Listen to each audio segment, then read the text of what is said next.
Modern shotguns today on the Outlaws Live TV. This is my 870 Express Magnum. Right now it's a tactical configuration and I have a 10-inch tube on it, so I didn't put a shorter barrel on it for tactical because then the tube would stick out further than the barrel did. But right now I can chamber 10 rounds of just about anything I want to shoot. I do have a rifle slug barrel for it, and when I convert this back to a more civilian weapon, I take the 10-shot tube off, my spring back on, the magazine plug back on, my wooden furniture, then I'm all set to go bird hunting again, which is what we're going to set it up to do. These kinds of guns, and even the single shots with chokes, give you the ultimate level of customization. You can turn it into about anything you want to use it for. If you want to go hunt birds, upland birds, you want to go hunt geese, whatever it is that you're pursuing, there's a shot for it. Turkeys, you can get camouflage barrel and camouflage furniture and go out there and hunt turkeys with it with a good extended turkey choke, super full. And lordy, with some of the turkey ammunition out there these days and with the type of chokes out there, extended shots on turkeys are not impossible. They're not impossible at all. But there again, I talk about reasonable engagement distances. You need to be able to tell what you're shooting at. You don't want to be shooting at a jake, think you're shooting a gobbler or anything like that and make a mistake that you'll have to pay for. But shotguns. Now, back in the day, the old 10-gauge break barrels were probably say back around before the turn of the century, late 1800s, early 1900s. And you had 8-gauge, 10 gauges punt guns back when mark hunting was a thing. And then when market hunting paid out, the 10 gauges were still around, for goose hunters and that kind of thing. But in the early 20th century, the Winchester and Remington started to coalesce around the 12 gauge. And there are other smaller gauges out there, but 12 gauge seemed to be the best combination of power, weight, and recoil. If you ever shot a 10 gauge, you'll know you shot it.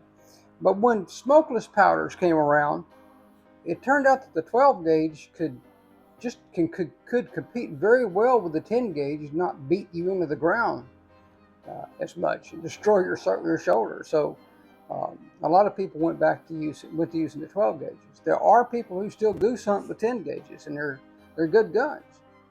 But the 12 gauge rules the roost. Now we must touch on this since we're in the subject of shotguns.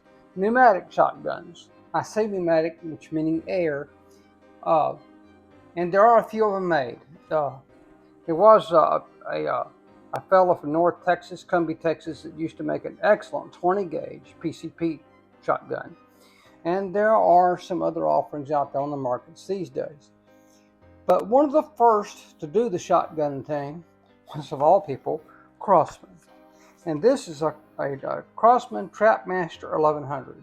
Now, it wasn't intentionally meant to be a hunting gun, but it's useful as a hunting gun. It was sold as a shooting game with a trap launcher that launched these little spring-loaded traps that, when you shot them, they would open up and cause the air friction would cause the thing to land. They also used some smaller clays. It wasn't really a powerful launcher, but because this gun's effective range is a maximum of 20 yards.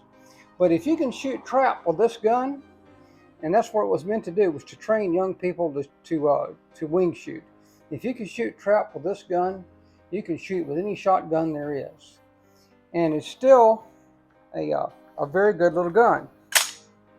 It uses these little shells that you load, put a wad in the back, and you dump a little shell load in the front. There's a loading tool for it. I'm been using number 6 shot lately, and a wad in the back, and then there you go. To shoot the gun, you cock it and you shoot it. That's all there is to it. Now, this gun uses 2 CO2 powerlets, one turned down pointing to the receiver, the other one pointing out toward the muzzle. And this little gizmo here is what pops the well, the pressure from where you tighten it up is what pops the end of the powerlet. It's pointing to the receiver, and this little gizmo here pops at the powerlet on the one pointing toward the muzzle. Now they flood this chamber with CO2, and then your valve in here meters that out. You have low power and a high power setting. If you get one of these guns, it's really hard to find parts anymore, especially even to get it resealed. This gun has some special work done on it by Mach 1 Air.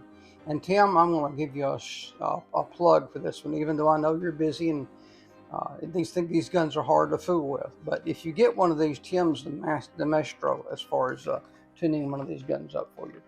But the Trapmaster 1100, what's it good for? Well, you can shoot just about any kind of bird at close range with it. I mean, you're not talking about long range with it. It'll shoot squirrels. It'll shoot rabbits. And you saw me in another video today shooting 35 caliber slugs out of this thing. And we were pretty accurate with that. And you saw how much power you can get from this little gun doing that. Now that was with this upgraded model on high power. And even the stock model is just no shab. The thing is, shotguns are infinitely configurable. The one gun that you need to have in your collection is a modern shotgun. Even with the older model shotguns, you still have various types of ammunition, different sizes of shot, different types of shot, different chokes that you can use. And you can always use slugs, rifle slugs.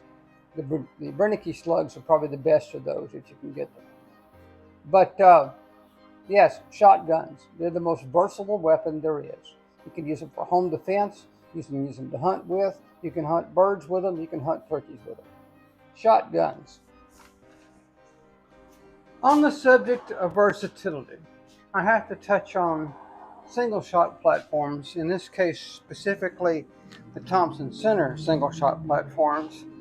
This is the most powerful pistol I own, by the way, and it's a single shot on the Contender frame, and it's 375 JDJ, which is a 40-44 Marlin neck down to .375, and it has killed every large animal on the planet. But you can take that frame and mount this on it. This is not legally considered a shotgun. It is a 45-410 barrel in a Thompson Contender. Now these barrels